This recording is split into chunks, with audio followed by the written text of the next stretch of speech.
Hey everybody, and welcome to Collider Movie Talk for movie fans.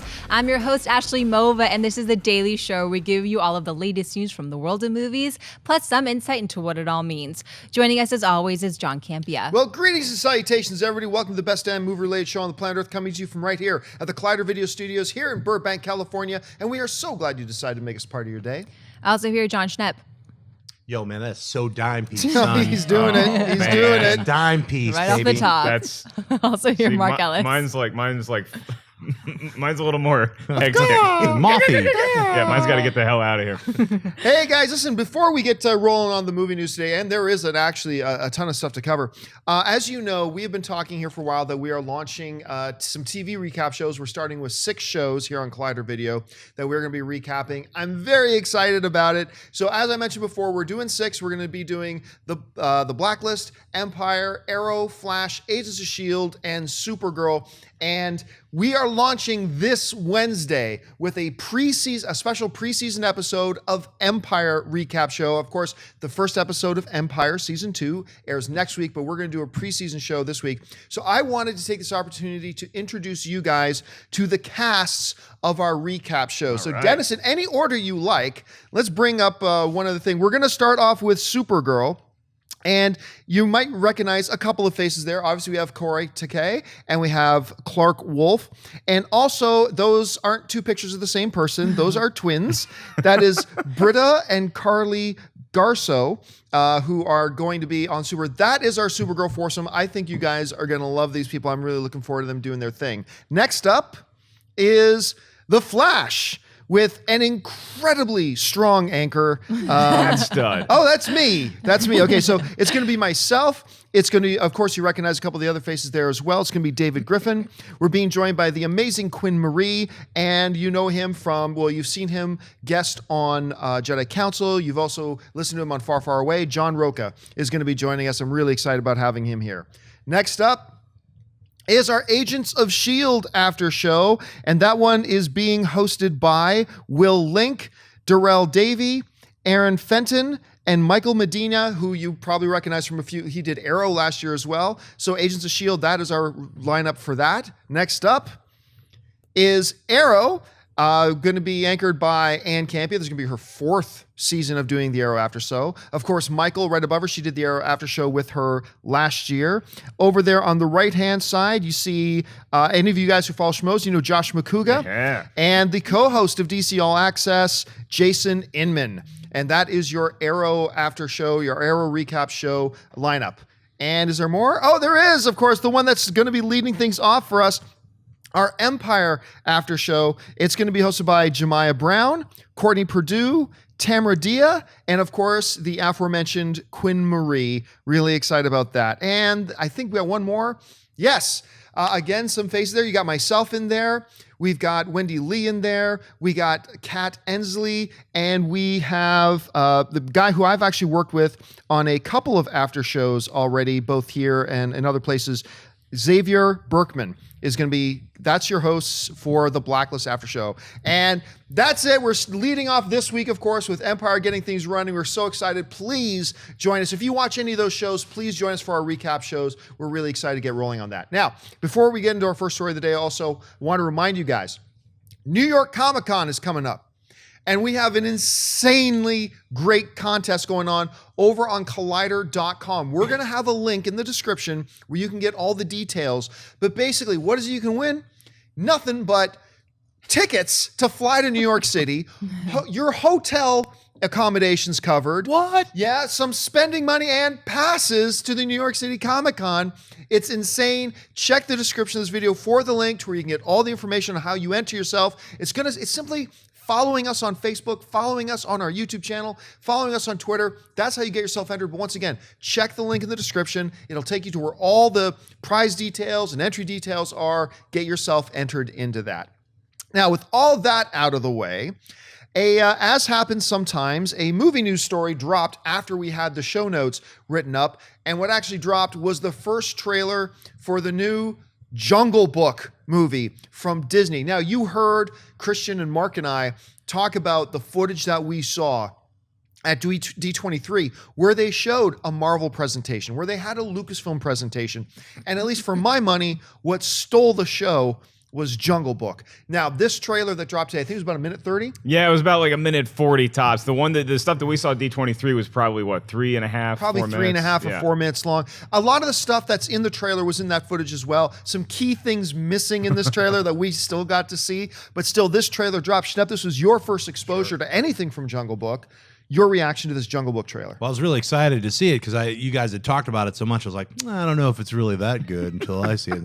No, I couldn't wait to see it, and it blew me away. I was completely shocked and amazed at how great the CG animation is. I love the way it looks, just the tone that the way that they've created this jungle. I mean, it's really mysterious and dark and scary. But I also really like Baloo. You know, the few scenes. I mean, these animals are acting like animals, so it's also really weird to see them talking, because all the mannerisms or everything are very animalistic, not human. So I can't wait to see it. The trailer blew me away. Yeah, for me, it captured everything that first time we saw it in that hall at D23. It's phenomenal, and you have to pinch yourself and remind yourself that everything shot there was in a soundstage in Los Angeles. They didn't go out to the Amazon and shoot some rivers. No, everything you're seeing is CG. And I remember we were there. Jon Favreau comes out and he says, to start off talking about the jungle, he goes, "This is the most technologically advanced film ever made." And we're like, wait a minute, you just had Kevin Feige on stage with you. Lucasfilm is coming up in a bit, and you're sitting here talking about how a Jungle Book is the most technologically advanced. And then they showed us that footage. And I was just, now unfortunately, some of the key things they did not include in the trailer that we did get to see. We didn't get to hear Christopher Walken talk as King Louis. Wait till you hear him talk as King Louis. It's pretty special. We didn't get to hear Sir Ben Kingsley's voice. We didn't get to hear a lot of the voices other than Scarlett Johansson's, which also sounded great. And you didn't get to hear Bill Murray as Baloo. But except for him whistling a little bit, that last shot of the trailers are going down the river. Can you whistle that Bare for necessities. I can't whistle at all. Anyway, Mark, your reaction to the trailer. Well, let me pick myself up off the ground after that comment. This trailer was total dime piece, y'all. This thing is like it's a minute 40 of what I was hoping everybody else would get to see from what we saw at D23. The one issue that I will have, if I'm going to be nitpicky, is I love the way that the D23 footage led off with Ben Kingsley as the Panther, whereas this led off with Scarlett Johansson. You can't really go wrong either way, but I thought Ben Kingsley's voice as the Panther, who is Mowgli's buddy in the Jungle Book story, it's like it lent a little bit more gravity to the situation, whereas the use of Scarlett Johansson, it did feel like a teaser, which is what this trailer is. So I guess it makes perfect sense that you don't really know if you can trust her yet. She's just kind of ingratiating you as an audience into this world and the fact that there's a boy here and he does not belong in the jungle. The way that all the action scenes, the quick action scenes that they showed us, and I'll tell you guys this, from having seen the footage that we've seen, not only as well as Scarlett Johansson's voice matches that snake, everybody else's voice matches their animals Idris so well. Elba's. Remember Idris Elba's voice as Shere Khan? Shere Khan, wow. I was really hoping they would have given us a little bit of the Shere Khan voice, because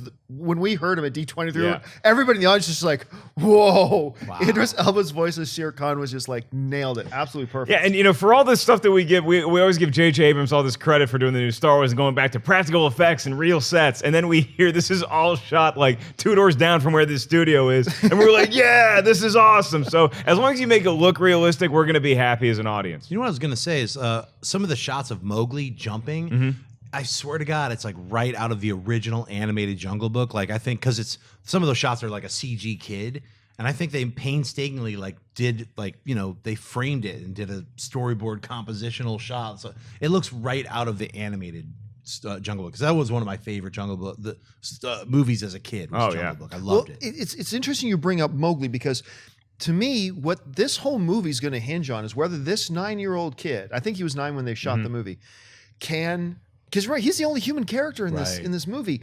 Can he sell it? And now you expect co-stars of a movie to come out and all just come out on stage and say great things. But I had the feeling when Lupita Nyong'o and Ben Kingsley were talking about this young kid who plays Mowgli, they sold me that they love this kid. They convinced me that they really love what this kid did in this movie.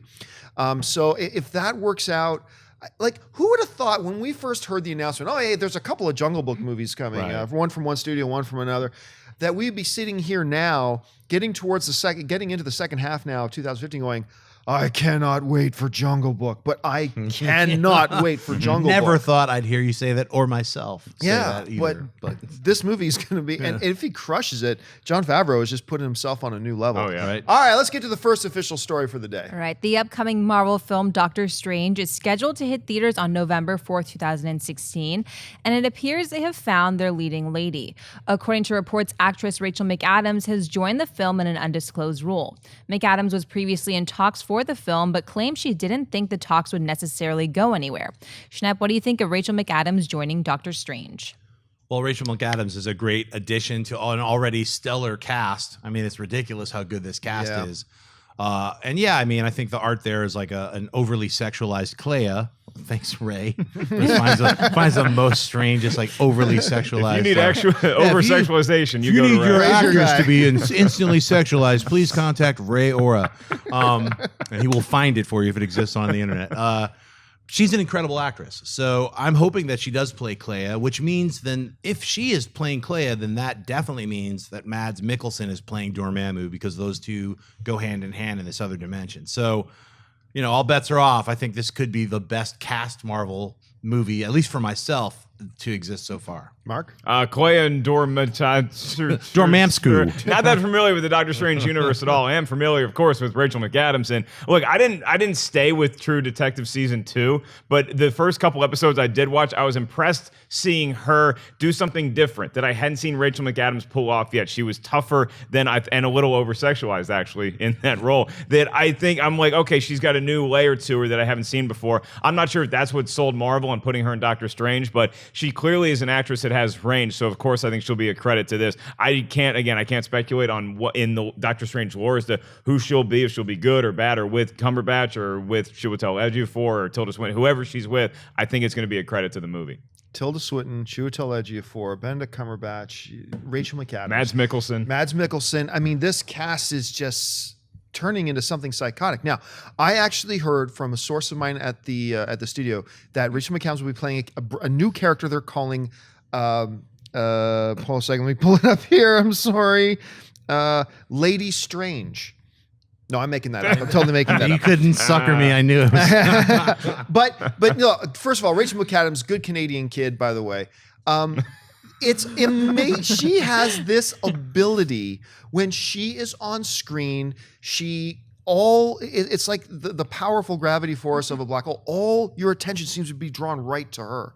She's able to carry a screen, light up a screen. It's that it factor. It's whether it's that charm or that charisma or whatever. She just lights up a screen when she's on it, and then she has the acting prowess to, once your attention is on her, for her to actually draw you into the film. I think this is a great addition. I'm very excited about it. Can't wait to see her in it. All right, what's next? If you've never in your life said the word supercalifragilisticexpialidocious, then you may want to start brushing up. Variety is reporting that Disney Studios is developing a Mary Poppins sequel to be helmed by Oscar-nominated director Rob Marshall. According to the report, the sequel would take place some 20 years after the original film, but there is no word if the film will be based on any of the Mary Poppins books or completely be original. Marshall has recently directed such films as Into the Woods and Pirates of the Caribbean on Stranger Tides. John, are you excited for a new Mary Poppins movie? I don't know. I don't know. I feel so strange about it. First of all, on one hand, yes, it's Mary Poppins. Of course, like, I want to go back to Mary Poppins. I'd love to see more Mary Poppins. On the other hand, there is no other Julie Andrews on this planet. There hasn't been since she was in her heyday. There remains only one Julie Andrews, and nobody else has ever come along that can even remotely come close to Julie Andrews. So there's a part of me, look, I'm not even worried about they're just going to ruin it. I don't care about it. Yeah, take a shot at doing another one. I love it. But the one thing that gives me a little bit of apprehension is you cannot escape this. Whoever you put in this role is going to be immediately compared to Julie Andrews. So good luck. I mean, but if they can get somebody that can come in and just bring that magic that Julie Andrews brought for so many years, and that so many of us grown up knowing Mary Poppins as Julie Andrews, if you can find somebody who comes close to that, then this could be something really special. I also think Rob Marshall is the guy to do something. If you're going to do one of these, and you ask me to name 3 directors who could possibly do it, Marshall would have been one of those 3 directors who could be right for this. He handles musicals great. He got an Academy Award nomination for Chicago, which I think won Best Picture, if I'm not mistaken. I think Chicago won some Best stuff. Yeah, under his direction. So I want to be excited about it, but this whole Julie Andrews situation just makes me recoil a little bit. What do you think, Mark? And also the timeline, because it takes place 20 years after the original Mary Poppins is what they said. So that's set in stone. But it's like, so it's an older Mary Poppins, or is it a different? Or does she not age? Or is she magical and she doesn't age? We all know Mary Poppins, with all apologies to Elizabeth Shue in 1987, Mary Poppins is the hottest babysitter to ever walk the face of the earth, or above the clouds, as in her case. Of course, I was a kid. I fell in love with the original Mary Poppins. Yeah. I actually had the honor of being at the Comedy Store on stage. Dick Van Dyke was in the crowd. Really? Last so week. awesome. That's awesome. I got to entertain Dick Van Dyke for 15 minutes and tell a bunch of poop jokes in front of him. It was a lot of fun. So this is something that is exciting to me because I think kids deserve to get a new Mary Poppins telling. I don't think that it's going to damage the lore of the original one. I really don't. Plus, it's a sequel. You're not going back and doing like a Maleficent where it's like, oh, let's change that history a little bit. It sounds like you're just adding on to the mythology as opposed to changing it for live action, which Mary Poppins already was. Schnepp?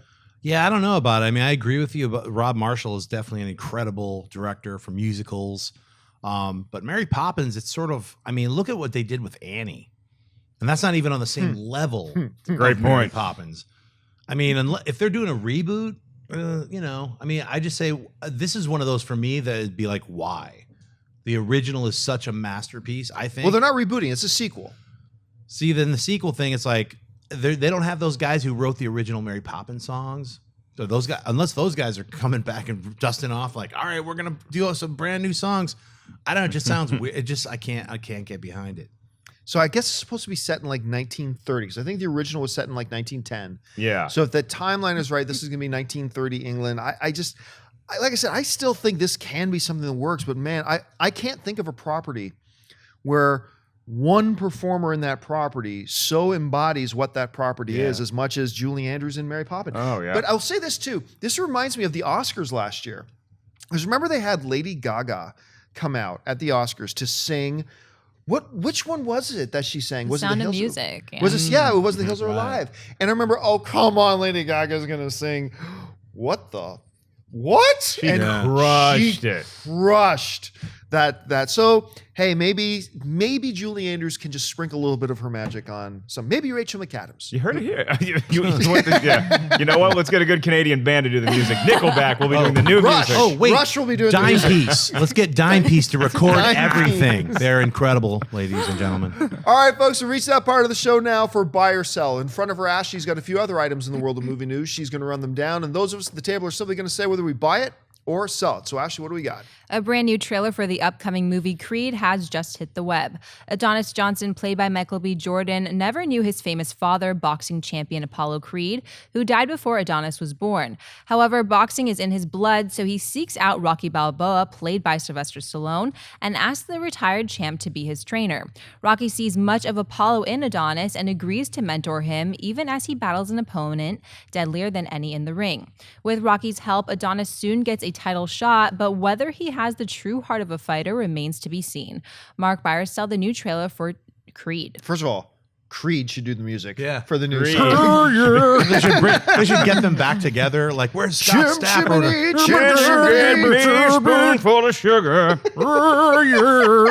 I will not have Creed sully this segment talking about Creed and the amazing trailer that I got to see. Huge thumbs up from Mark Ellis for the new Creed trailer. And I will say, look, I watched the trailer and I had the same reaction I think a lot of people watching it did, is that it gave away a lot. And by the end of the trailer, I felt like Apollo's trainer in Rocky IV. Throw the damn towel. We've seen enough. We don't need to see all these little storyline tidbits that the trailer gave us. I think it showed us too much. I will say that. But the trailer is selling a movie that I am even more excited to see than I was before. And I was already pretty pumped to see Rocky back on screen. Michael B. Jordan looks amazing as Adonis. He looks like the perfect casting for Apollo's son. This is a huge buy for me. I cannot wait to see this picture. Schnepp.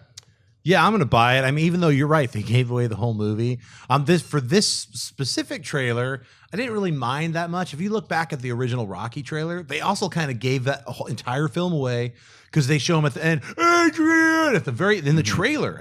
Unless I'm imagining things, I'm pretty sure they showed him crying, and she's like Rocky or whatever, and then they show Rocky, and you're like, I got to see that. So it felt like. A little bit like that. Felt a little bit like I want to see this movie all the way through. I know it's a guy starting out from the bottom. Rocky's helping him, and he fights and he probably wins. I'm guessing he wins, but as long as Creed is doing the music, I'm totally I'm buying it. Eye of the tiger. Oh no! Look, while I liked and enjoyed the first Creed trailer, I was not losing my mind about it like a lot of people were. I'm like, okay, this looks good. This looks promising. I don't know. I honestly didn't know why everybody's losing their minds over it. This is a trailer I would lose my mind over. I see this trailer sold me on the film so hard. First of all, Michael B. Jordan, and a lot of people forget, he's the director of this film, was also the same director who directed him in Fruitvale Station. That could have got Michael B. Jordan an Academy Award nomination. Maybe it should have got him. It was a really stacked year, though, so that was a tough one. But I loved everything about it. I don't feel at all like it gave too much away. I watched this trailer. I thought it showed me this story is going to be in this movie, and this story, and this story. And these are the stories that are going to be in this film. And I loved it. There's something about that shot when Rocky has talked about all the things that he has lost. And then it's just a quick shot of him in the cemetery, and he's got Paulie's tombstone and his wife's tombstone. It's like there was something so emotionally it hit me when I saw that, because I grew up watching those characters and seeing actually Rocky go through the progression of his life at this point, and they're finally treating Rocky like an old man, which is actually really cool. I love this trailer, just ate it up. So for me, it's a massive buy. Yeah, and I think I'm a huge Rocky fan, so I'm going to go see this movie regardless. So this trailer's job wasn't to sell Mark Ellis, and probably not you guys either. But I think one of the jobs this trailer had to do was convince everyone else around the world that this is not going to be Rocky getting back into the ring. So they have to show, to some degree, Rocky being sick, or Rocky being vulnerable, or Rocky physically not being able to do what he used to be able to do. This is a different box that's going to be getting into the ring. I think the trailer hit that point on the head very, very hard, and I didn't need to see as much as I did, but I still love this trailer. Now, are they going to pull a Rocky 3 where Rocky's going to die right before his final big fight? I think they're just not showing him come out of the ring and he's all ready to fight at the end. That's when the Creed music comes in. Rocky's back, and he's like, they cheat and they knock out. Like maybe after the bell, he knees Adonis in the groin and goes down, and Rocky goes, "Yo," and he gets back in the ring. Yep. I want to see Force Ghost Rocky versus Force Ghost Apollo. That's what this movie should be setting insane. All right, what's next? Speaking of new trailers, the first official trailer for the upcoming Chloe Grace Moritz film, The Fifth Wave, has just hit the web. In The Fifth Wave, set in the present day, 4 waves of increasingly deadly attacks have left most of Earth decimated. Against a backdrop of fear and distrust, 16-year-old Cassie is on the run, desperately trying to save her younger brother. As she prepares for the inevitable and lethal fifth wave, Cassie meets a young man who may become her final hope. Schnepp Byra saw the trailer for The Fifth Wave.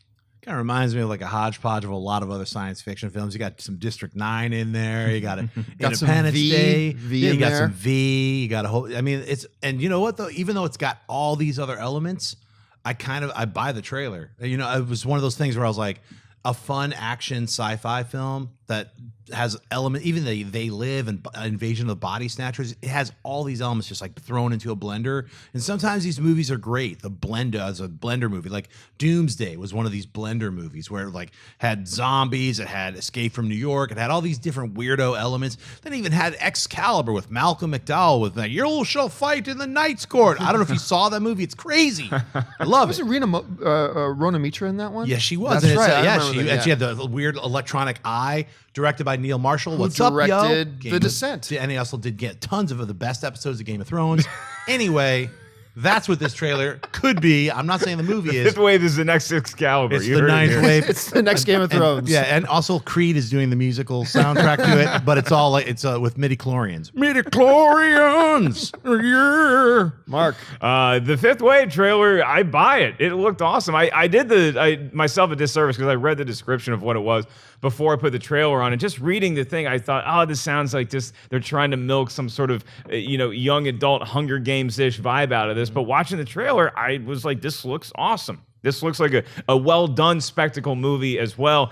I don't know that you can predict the outcome as far as what the fifth wave is going to be. It looks like Earth is getting the crap beat out of it already. Now we got a fifth wave. I can't believe anybody has survived to get to see a fifth wave. I don't know if anybody's going to survive after the fifth wave. I like that aliens can take the form of humans, and now we don't even know who to trust. Right. You know that either Liev Schreiber or Ron Livingston is going to be one of the aliens. You know one of those two is going to be the alien. It's just a matter of which one. I sell the trailer. It did nothing for me. To me, it looked like an advanced advertisement for a low-budget sci-fi network TV show.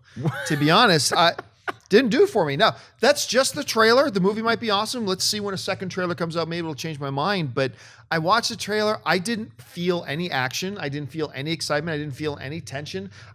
Nothing drew me in. Like, we're just talking about the Creed trailer where they had all these amazing shots and moments in the trailer that just each step drew me one more step in. I didn't feel any of that for this trailer. So for me personally, I'm going to have to be the odd one out and give it a sell. I was going to say, like, if they edited, I see why you're saying that, because certain scenes, like where they show the tidal waves knocking everything out, they cut it in such a way they should have been like, and then the third wave, they devastated humanity, and then shown all of that at once. I mean, I thought it was like they're teasing us here, gentlemen. This movie comes out in 2016. They're just trying to they're just putting their toe in the pool a little bit. I know. I'm just saying it didn't increase my anticipation for the movie. Put your toe in the pool. All right, what's next? My foot's in the pool. Even though Fantastic Four was deemed a complete failure by the box office, the fans, and the critics alike, the film's writer and producer Simon Kinberg is backing up Fox Studios' assertion that a sequel is still in the plans. In a recent interview, Kinberg revealed that he is, quote, really focused on making the sequel happen with the same cast. He went on to say the following: every time you make a movie, you want to make a great movie. It's a ton of time and effort you put in. We made that movie in the sweltering heat of summer in Baton Rouge, and I was there every day of photography. You're waking up every morning being like, I want to make a great movie. It was an opportunity to do that. I do believe there is a great Fantastic Four movie that we've made with that cast, so I'm going to figure out what that is. John Byer sells Simon Kinberg's comments. Sell. It would be so monumentally stupid of Fox to try to move ahead with a sequel. I don't think they should reboot it again either, but I could understand why. Hey, look, we still got the property. We believe that there's a Fantastic Four movie that works, and we're going to take another crack at it. Let's reboot it again. I could understand that, even though I would disagree with it. I've been saying for a while now, I am never for any of these properties going back to Marvel because it just homogenizes everything way too much. But in the Fantastic Four, I will make an exception. I am of the belief now, Fox should just give up on Fantastic Four and let it go. Unless they have some big, grand, huge scheme plan that involves all the Marvel properties that they currently have. And in order for them to pull the trigger on that, they got to have a functional Fantastic Four. Okay, maybe, but this movie was such a failure. I'm trying not to say too much, so I'll just conclude by saying sell. Schnepp? Well, if you got the rest of Kinberg's quotes, he also mentioned that he was getting Tommy Wiseau to direct it, and Creed's doing the music, guys. Fantastic Four, yeah, the thing is naked again. I really want to sell this as much as possible. How do you sell, like, triple sell? I'll say I sell it 3 times. There's no way that they should do a sequel to this film. We've got this iteration of the horror sci-fi Fantastic Four film that the studio then screwed with the last 30 minutes of and made it a horrible film. So we've got that version. I don't see why doing another version of that with the same cast. If Fox is going to hold on to it, they should be like, this is the Fantastic Four from Universe X, and the X-Men are from Universe Y, and then now we're going to go into the Fantastic Four from Universe Y and like just pretend the X didn't happen or whatever. I mean, they could still rock it that way and still get their Fantastic Four X-Men team up in a couple years, but they should definitely just stop playing and already admit that Deadpool 2 is going to take over the Fantastic Four sequel space. That's what's going to basically happen. Deadpool's going to come out. It's going to be a massive hit. Then they're going to be like, they're already talking about Deadpool 2 from advanced screenings. That's just going to take that slot because they can shoot it in less than a year. They've already proven it. They shot Deadpool like last year. It's coming out in a few months. So I mean, I think that's what's going to happen, let alone Fantastic Four 2 will never happen with this cast or crew. I think Kinberg's just trying to ease out of people like, so what about Fantastic? Yeah, I know I still have to talk about that. Yes. Oh, that's right. I am working on it. I do believe in the universe. What about X-Men? So he's just, he's going to have to take that hit for a couple more months. I disagree with Schnepp. I think Creed is too good of a band to be doing the soundtrack for a Fantastic Four sequel. No, you should not be doing a Fantastic Four sequel. I totally saw these comments. I do buy the fact that Kinberg is defending the property a little bit because, I would prefer when somebody does that and they stand up and they're like, hey, no, look, we tried our ass off. We really wanted to make a good movie and it didn't work out that way, but I still think there is a good property in there. I like that he's fighting the good fight, but at this point, you look at all the talent that's involved in Fantastic Four on screen and behind the screen. The fact that there is a studio that is making other good comic book movies. Everybody should be focusing their talents, which are ample, on something else. Look at Michael B. Jordan. We're all going crazy for him in the Creed trailer. Do movies like that. We like Miles Teller, Kate Mara. We do other movies. Don't do the Fantastic Four again because, and I'll tell you this, if 20th Century Fox did have a grand scheme for incorporating the Fantastic Four in their other comic book properties, or they needed the Fantastic Four to be a part of those other movies, then you scrap that plan and you do something else because it just isn't working right now. It's not going to work for a while, I don't think. In the immortal words of Mike Tyson, everybody's got a plan until you get punched in the mouth. And Fox got punched in the mouth pretty good with that. And that's the thing. Simon Kinberg is such a gifted dude. Right. He's so gifted and talented, and he's got his fingers in so many pies right now. Like, he's involved in a lot of big franchises. Look, so Fantastic Four, you crap the bed. All right, move on. Don't change the sheet. Throw the bed out. Move on. Just go on to Burn the house. Yeah, just burn the house down. Go on to the other big properties that you're involved in and use your excessively heavy talent in those things. Just move on from Fantastic Four, dude. Was that it for buy and sell? That was it for buy and sell. All right, folks, listen. It is Tuesday, which means it's time for us to start talking about the movies that are opening up this week in theaters. This is Opening This Week, brought to you by our friends at AMC Theaters. So, Ashley, what's opening this week? One of the films opening this week is the new Johnny Depp film Black Mass. While his brother Bill, played by Benedict Cumberbatch, remains a powerful leader in the Massachusetts Senate, Irish hoodlum James Whitey Bulger, Johnny Depp, continues to pursue a life of crime in 1970s Boston. Approached by FBI agent John Connolly, played by Joel Edgerton, the lawman convinces Whitey to help the agency fight the Italian mob. As their unholy alliance spirals out of control, Bulger increases his power and evades capture to become one of the most dangerous gangsters in U.S. history. Mark, should people be looking forward to Black Mass? You should totally be looking forward to Black Mass, if for no other reason than we finally have good movies coming out again after getting through the wave of late August and early September. So this, from all accounts, could be an Oscar contender. Everything that we're hearing about people seeing this movie at film festivals ahead of its release date, they say not only could it be an Oscar contender as far as a movie, Johnny Depp should be nominated, and even Joel Edgerton could be nominated for a Best Supporting Role. So yeah, you should get excited about this. I was excited knowing that this cast, that this talent was going to be in telling this story, seeing the trailer for the first time. The only concern that I have is some of the makeup when I see the trailer on Johnny Depp. It looks a little J. Edgar to me. It looks a little Halloween mask as opposed to actually being convincing. I'm sure once I get in the theater and I'm watching the movie, the story will sweep me up and I won't be worried about it anymore. That's the one lingering fear I have. Everything else I'm hearing about this movie seems like you should see it opening weekend. Schnepp? Yeah, I mean, just from the trailers, and I'll say I like the Halloween mask action. I think when I see Johnny Depp in this, I think of like an evil vampire. He's just like a spooky vampire in real life. I don't know if that's really what this is about. Is this a vampire movie? Just kidding. I cannot wait to see this. I'm so excited, and John saw it. So what do you? I myself, Wendy Lee, we had a chance to go and watch Black Mass yesterday. And What? Yeah. Oh. Yes. And it was everything I was hoping it would be. It really is. But here's the thing: this movie is dime piece. Is really It's dime piece. heavy. This movie's heavy, man. Like when I walked out of the theater after watching Black Mass, I had to take like a couple of deep breaths because it is heavy. It's intense. It's violent. It shakes your faith in humanity a little bit. Joel Edgerton is remarkable in the film. I don't know that he's ever been better. And a lot of people tweeting me, is Johnny Depp back? Is Johnny Depp back? Johnny Depp's back.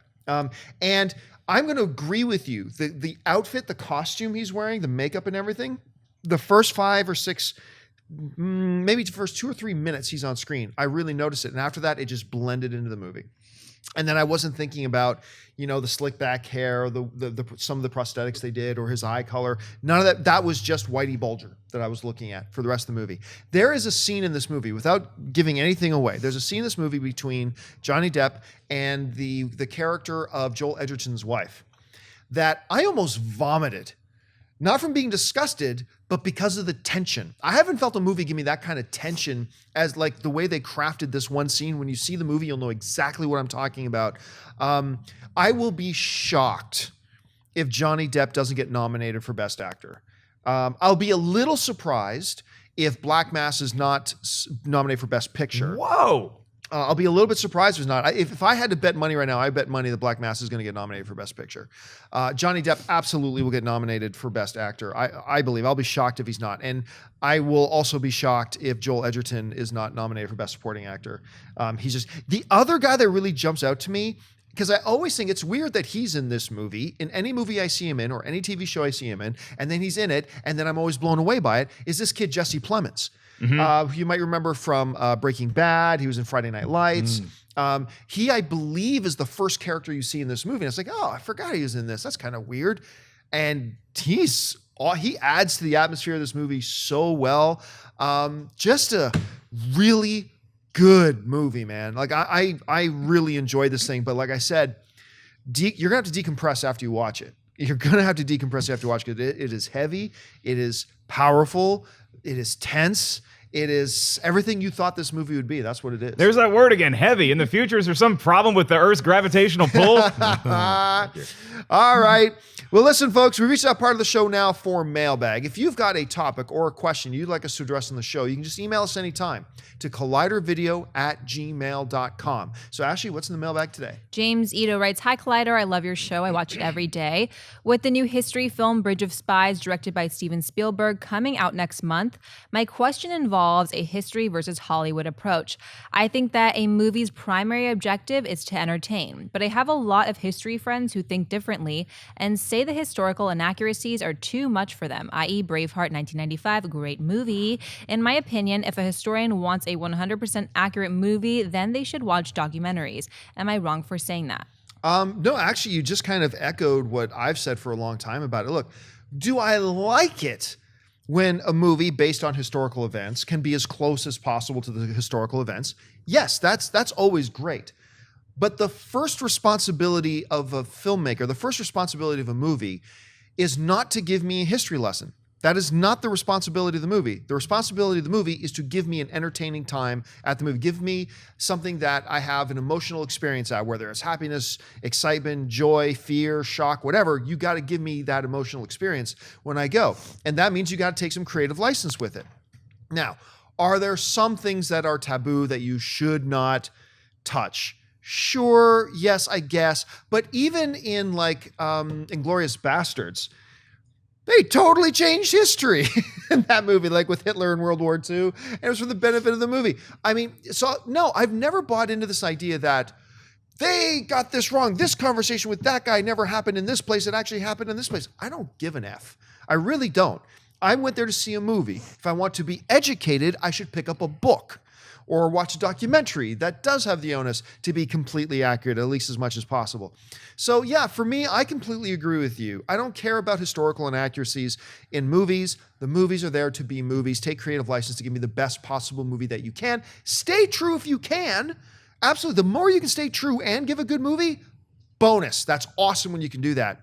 Otherwise, it's not my primary concern. Schnepp, as a documentary filmmaker, Right. How do you see this? I agree. I think films are to entertain and documentaries are to inform. And I also think there's a split that happens when you go to see a movie like Lincoln or you see Lincoln Vampire Hunter. So one of those movies is going to be a little bit closer to maybe some historical accuracies than, say, the other one, which has got some vampires in it. So like if you're going to go see a movie about Benjamin Franklin, you're probably, and you want to learn something, maybe like instead of reading a book, you might want to see the more historical Ben Franklin film and not the robot killing, Ben Franklin that time travels with the Yetis. So, I mean, it's gonna throw you off a little bit if you're like, I remember seeing the movie with Ben Franklin and the Yetis and they're still hiding the Yetis, but I believe in them. So The Yetis are what got him to France. Just pointing that out. And they call them something weird in Australia. I think they call them blueies, or they have some other word for the Yetis. But anyway, yeah, I think it's really important to not worry about historical accuracy or any kind of like reality when you enter a film, even if it's based on a true story. Because usually, even if it says based on a true story, they're lying to you. I mean, that's just how it is. It's like they're tricking you when they say, even Fargo, a lot of people are like, that happened. It was like totally all made up. Yeah, I gotta give it to the artist and creative license in overtime though. Plus, when the movie comes on, it always says based on a true story. It never says that's the word based. Yeah, right? it never says everything that happened in this movie is true. I think there's one movie that actually says everything here is true, and I think that movie is a spoof. That's film. Blair Witch. There's Something like that. It's like even more lies. But yeah, I mean, I get like if you sat down in Braveheart and you were sitting there next to William Wallace, he'd probably say, yeah, all this stuff happened. If you're watching it next to Longshanks, he'd probably be like, none of this crap is true. But it's entertaining, and if the movie's that good, then maybe it makes you want to explore whatever period in history you're talking about. So as somebody who is a history buff, I like it when things are accurate. I prefer that. If not, I can get over it because, again, it is just a movie and an excuse to eat popcorn. All right, what's next? Shahru Ali writes, why do sometimes and quite often directors of Best Picture Oscar-winning movies not win the Best Director Oscar? Shouldn't they win it by default? Your thoughts, please. I can totally understand, why you would raise the question. We just talked a little bit ago about a picture that I believe won Best Picture, which was Chicago, where the director was nominated but did not win in Rob Marshall. It happens from time to time. Argo, for example, won Best Picture. Ben Affleck did not walk home with the Best Director award. But here's the thing. While I always say that the most important person going into how good or bad a movie is going to be, there's a million pieces to this puzzle. The most important one is the director. Absolutely, it's the most important one. But allow me a sports analogy, if you will. I think it is also safe to say that the most important person on a football team is the quarterback. That is the most important person on your team. But that still means there's a ton of other pieces to that puzzle that will make up how good that team is. You watch a football game on a Sunday, you can't just sit back and go, say, which of these two teams has the best quarterback? Oh, then that team's going to win.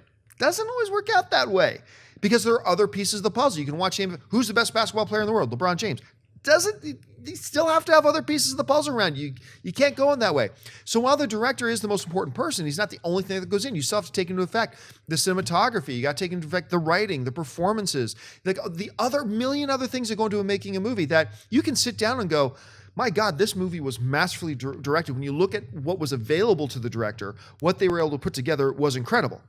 But this other movie, they seem to have a few other better pieces of the puzzle, and the director did a great job, maybe not better than the director that job did, but overall, the final package of this movie was a better movie. And that happens. So now one doesn't necessarily equal the other, nor should it. Anyway, as a director yourself, Schnepp, your thought on that whole thing? Well, it's a weird one because, I mean, like you said, normally Best Picture, the director wins as well. And that makes sense because the director's there sculpting the film basically from the beginning, from the script phase where it's just pages, to working with the actors, to working with the sound, the set, the design, the editing, all the way to the end. So, I mean, that person therein, if you say that's the best picture, it almost automatically makes sense that the director would win because the best picture is the producers of the film. Basically, that's the people who made the film, who funded it and produced it. So you're basically saying if it's the best picture, then it is the best directed film as well. So I mean, it is a weird one when you see like something like Argo win, yet the director is not even nominated. I think that only happened one other time in history. Very, very weird. And I find that hey, look, and also Affleck won the DGA as best director. So sometimes you have these really weird disparities, but overall, I think that's what makes the most sense when you're talking about these, award ceremonies where they've like taken the 16,000 movies that come out every year and brought it to 5. So out of those 5 movies, you have to pick what is the best movie. So they've they've reduced it all the way down to these 5 films, and then only one is going to be remembered for all time. So just a quick little factoid. This happened 22 times in Oscar history when a Best Picture and Best Director were not from the same movie. So 22 times in history. Out of how Still many the minority. Oscars? Yeah, it's like 80 It's the 70th something. or Oh, okay. 80, yeah. So it's the minority of the time. Yeah, but we're also not talking about a supreme alien race that knows everything and is omnipotent. We're talking about human idiocy, even when it comes to winning a gold statue. So sometimes people just like to do different things, or they like to say, oh, I'm going to reward this director for his body of work, but I really like this other movie better. And sometimes you just make a mistake. Steven Spielberg clearly should have won for Saving Private Ryan, which he did. That movie should have also won Best Picture, which it didn't because Shakespeare in Love won. And it's one of the most cringeful pain thing I've ever seen. When you are watching Steven Spielberg give his Best Director speech, you know he's saving something so he can get back up there the next award and talk about how important it was to make this movie. And he never got that chance because Shakespeare fell in love. I actually voted for Shakespeare in Love. It's not a bad movie. It is a very good movie, but it ain't Private Ryan. All right, folks, that'll do it for us for this installment of Collider Movie Talk. Thank you so much for joining us today. Listen, don't forget, our friends over at AMC Theaters are playing lots of great films in their theaters. Head on over to www.amctheaters.com for all of your theater, showtime, and movie ticket information. Don't forget about that contest we were just telling you about. You can go to Comic-Con, New York City Comic-Con, hotel, travel, food, passes to the Comic-Con. Check the description below for the link to where you can get all the details of our contest and make sure you enter for your chance to win that incredible prize. And most importantly, of course, make sure you subscribe to this YouTube channel. Just click subscribe and become one of our subscribers. I want to thank the guys sitting at the table with me. First of all, sitting over here, Mr. Jon Schnepp. Schnepp, where can people find you online? You guys can find me on Twitter and Instagram, just at Jon Schnepp and at TDOSLWH. You can also find me and Holly this coming weekend at the Rose City Comic-Con in Portland, Oregon. We'll be hanging out with all you people from Oregon. Come on down and hang out with us. You can also find my film, The Death Superman Lives, What Happened, at www.tdoslwh.com. And of course, over here, Mr. Mark Ellis. Mark, where can people find you? My Twitter is totally dime piece, y'all. Check it out at 5150 Ellis, and I'll be in Atlanta at the Improv next weekend. You can get tickets at markellislive.com. I'm still reading that as Dime Pies. And sitting over there in the Dime Piece shirt, our lovely host today, Miss Ashley Mova. Ashley, where can people find you? You guys can find me on Twitter and on Instagram at Ashley Mova. Happy Tuesday, guys. And you can follow me on the social media networks on Facebook or on Twitter, simply at Jon Campea. And don't forget, guys, my new novel is coming out, The Pride. The Kickstarter campaign is going for now. Go reserve your advance copy. Donate to the project. Head on over to Kickstarter.com and just search for The Pride, and you'll find it there. Reserve your copy today. I want to thank Dennis and Ray and Wendy in the room, and thank you guys for joining us. My name's Jon Campea for Collider Video, and until next time, bye-bye.